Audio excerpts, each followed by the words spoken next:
Hello, everybody. Welcome back. This is the podcast or the video, depending on which platform you're on, from employee to entrepreneur. My name is Petra Lohmeyer, and I welcome you to that you're here. If you're here, you're probably either an employee who wants to become an entrepreneur and who does not want to fall in all the potholes that I fell into, or you may be somebody who is training employees to become entrepreneurs, because there are certain things that employees think differently in.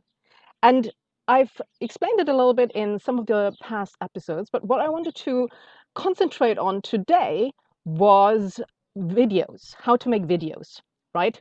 So, one of the challenges I had, and I do apologize for that, this podcast is a little bit late, simply because I also did geographical arbitrage. And I wanted to get to this a little bit later, but since it kind of became an issue last night, well, I thought if I go to a different country, I will get much further with the money that I've saved, which means I can fully concentrate on what I need to learn and what I want to do and what I want to experiment on, which was a good idea because I ended up here in Spain where my money is literally 5 times more worth. And I could experiment and learn 5 times longer than I could have in my house in England. So this was a great idea. However, I got stuck here because my insurance basically canceled on me for no real reason at all while I was on a campground without electricity. And it took me a while to get all the admin in place to get a new insurance here. And while I was doing that, I realized, hey, I'm all about win-win situations between humans and animals, right? This is a solar campground. The only electricity we have here is solar. So why don't I give this a try and make it an experiment? Because it's not just that this campground is just solar. There's the beach 10 minutes away. And also there's a nature reserve in between. So I just walk from where I am to the nature reserve. And also, it's not too comfortable, so I won't stay here forever, although I'm that close. So I thought this was a really good idea until last night, because the owner has kind of changed her business model. So somebody has now moved into the house, and they are using all the electricity. So I couldn't even plug in my computer yesterday for a 2 hour event. It was actually unplugged, and then literally, when Tony went off stage, the computer went boof. So I couldn't actually record this yesterday. So obviously I need to move, obviously, and I need to find a different location. But it was actually a good thing that this happened yesterday because I should probably have moved a while ago, although I really couldn't with this COVID-19. But this is the right time. Anyway, I digress a little bit, so I apologize that this podcast is a little bit late. So I'm getting to videos now.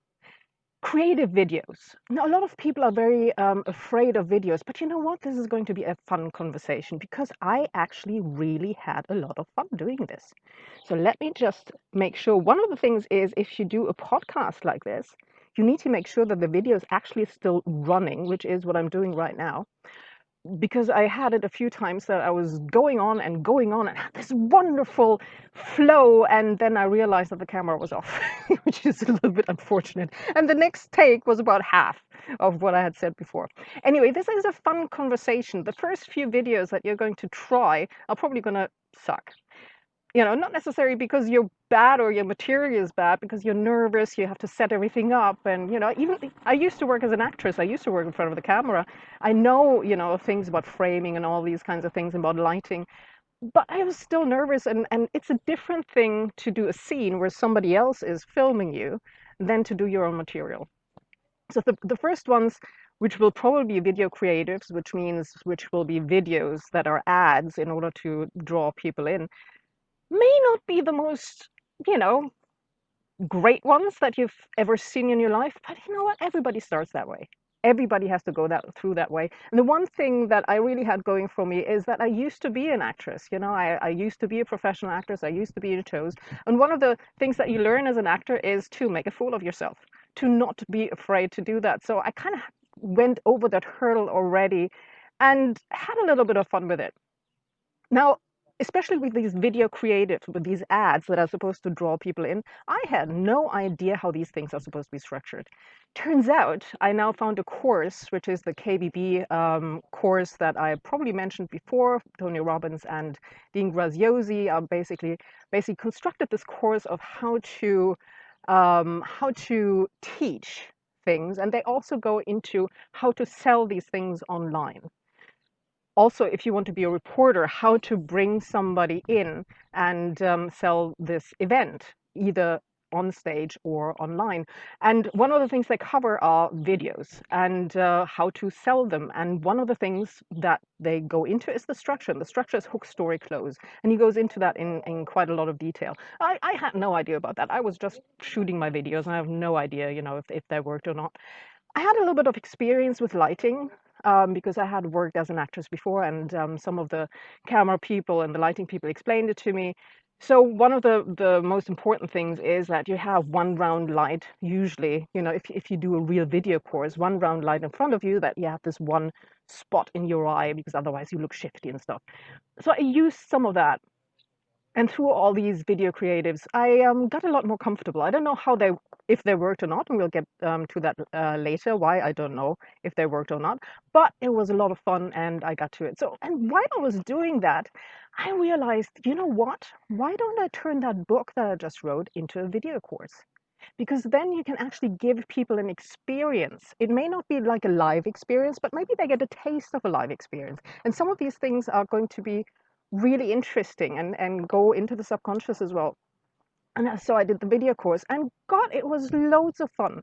I mean, one of the things is if you do a video like this, you can't just, sit there and, be depressed and stuff, because it really doesn't work, which means you have to be animated with your body. So even if you have a depressed day, you don't stay depressed, because you have to be animated. And once you get the energy flowing, it flows through you as well. So that was one of the beautiful things that I found while I was doing this course. I structured it like the book. I had lots of fun editing it creatively afterwards. I found all these little tools that you could use, that some people may appreciate, some people may not appreciate, but it adds a little bit of texture to it, a little bit of fun to it, so you don't have this normal type of video course that is really just really boring, right? I included experiences and fun stories, and now I have a real asset for my funnel, which we'll get to in a different podcast. And it's also something that I can help people with immediately, even if I don't have time. Say, I have enough coaching clients, and somebody else really needs my help. I can just direct them to the course, because they can buy the course and they get a lot of the stuff that I would be teaching them anyway through that course. And it's evergreen. So I can sell it forever. The good thing about the course is it is not something that is dependent on technology necessarily, or dependent on a certain social media site.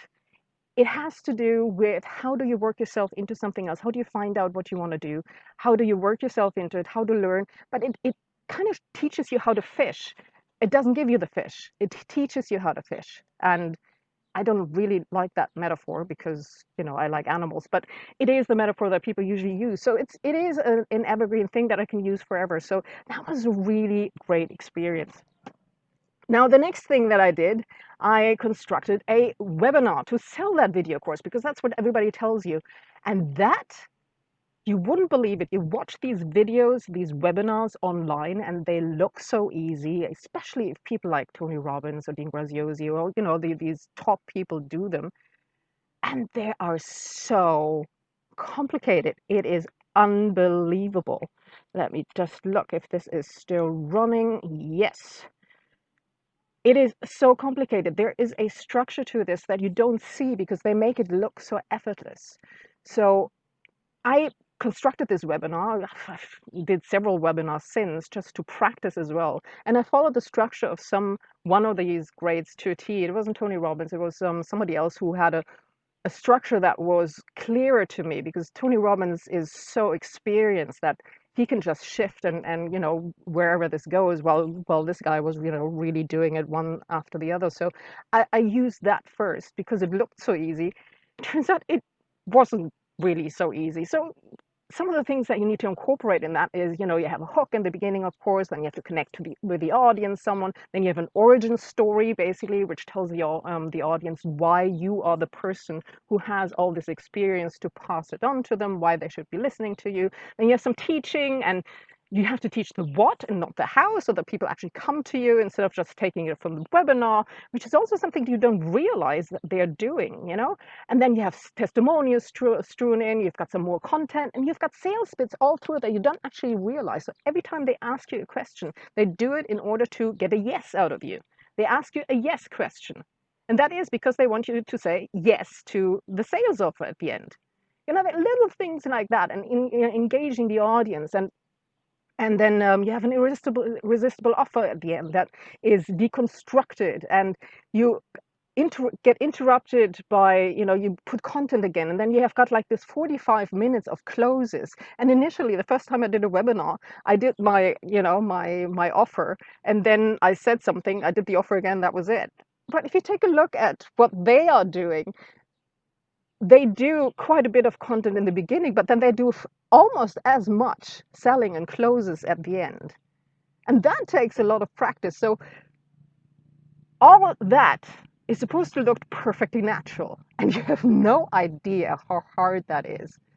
But it's great practice. It's also great practice for selling on stage, because it's basically the same thing that you would be doing on stage.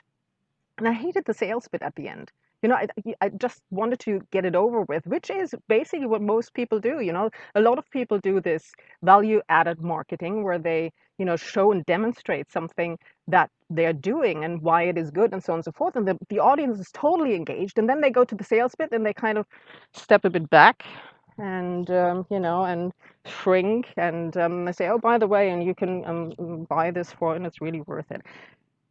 I'm overdoing it, but a lot of people do this, and I did it too.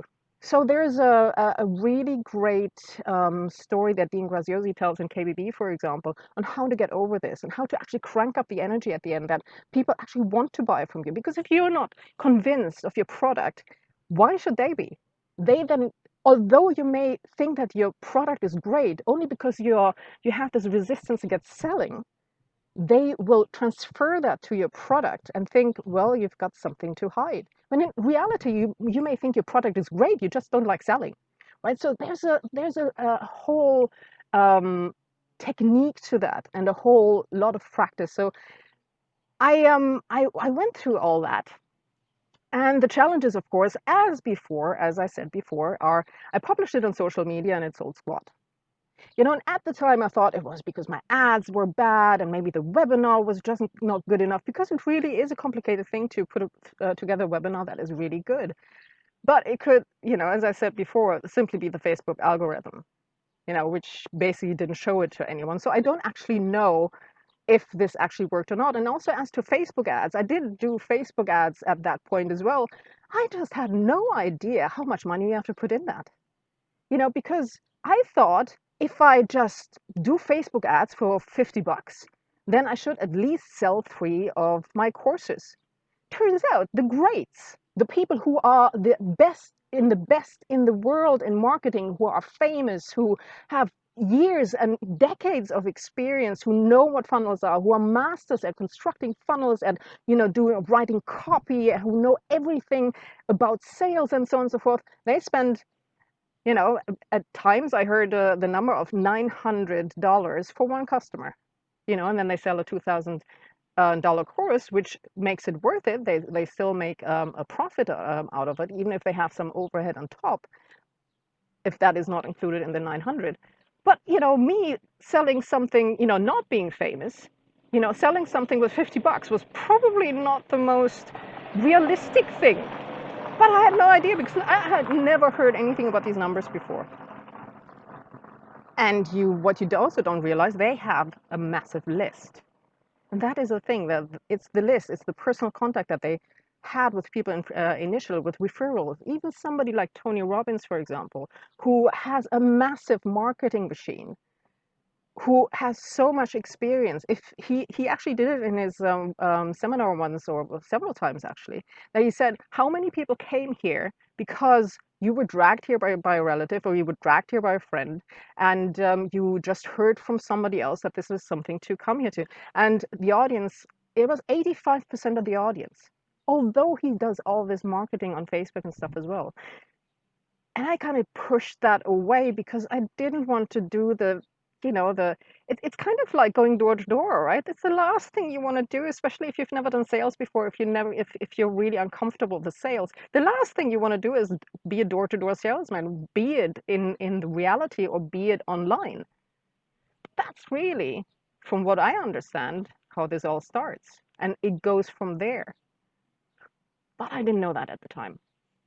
So apparently, it's not just Facebook. Google ads are apparently not different, and most of the other social networks, they draw people in and they draw marketeers in by showing their products to a lot of people for free. And then once they've grown, they shut that off. They put an algorithm in there that you can't actually get in front of a lot of people if you have certain things in your message, and then you have to buy ads.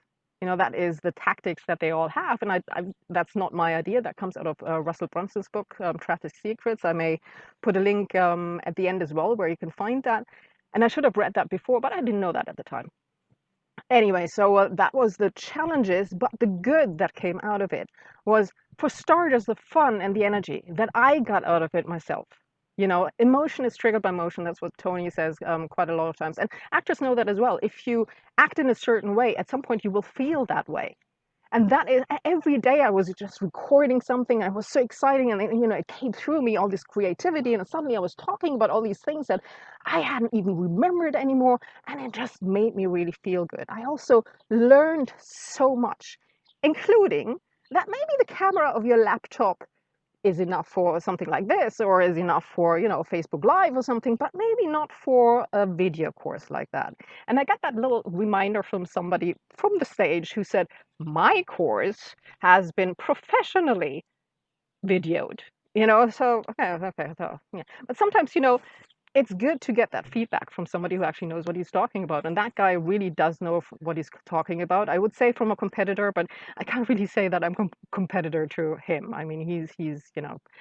Anyway, so it's still a great product, I think, for people who don't look too much into the form of the thing, but actually look at the content. I'm really, really proud of that course. And I grew myself, through by making it. And it is something that I can give to people, a product for the funnel that I can give to people in various different ways. I can either sell it myself, and I'm not going to sell it for $2,000. It's going to be a lot cheaper, but it still has, content-wise, some really, really great stuff in it. And it's not just the stuff that I learned, but the stuff that I learned from other people as well. And I'm giving credit to it as well, where I know where I got it from. A lot of times you don't know where you got it from. But it is, you know, it is also material for lead magnets and for teasers. You can take bits out of it. Sometimes I even look at it myself. There's a bit in it that I actually put into the webinar to add some value, especially during this time, for people who don't know what to do, who don't know where else to go. They lost their job, or they lost their direction, or they think, okay, maybe I'm out of the job now, but maybe that's a good thing. Now I can do my passion. But what is my passion? I've forgotten about it, right? There's a closed eye process that I did and that I came up with, quite spontaneously, which I put into the webinar, and I can give you the link later as well. And I looked at that myself, and it helps me. There are certain things that are really valuable in there that at least are not lost now. And what else? It's a great bonus, for people, for something. It's a great thing for the funnel, which we will get to later. And overall, it may not have given me the income that I was hoping for, which is something that businesses should be focusing on from the beginning, which I kind of didn't. I thought I would just wanted to learn a little bit. But businesses should make profit as soon as possible. If you learn that from Shark Tank and stuff, which I also didn't know at the time. But you know what? I got so much out of it, and I've got a product, and I've got an evergreen product. So this was actually a really good experience. So if you're thinking about, doing videos and doing a video course, you know what? Just go for it. It doesn't matter what it looks like in the beginning. You will learn so much from it, and it will be fun. And you will have something that you can show later, even if you just show to people, look how crap I was then. It's a really good experience. So I hope you got something out of it today. I will come back again, next time. Hopefully, this time I'm going to have electricity to publish this on time. Please do subscribe if you enjoyed this, and tell your family and friends And I hope I will see you next time again.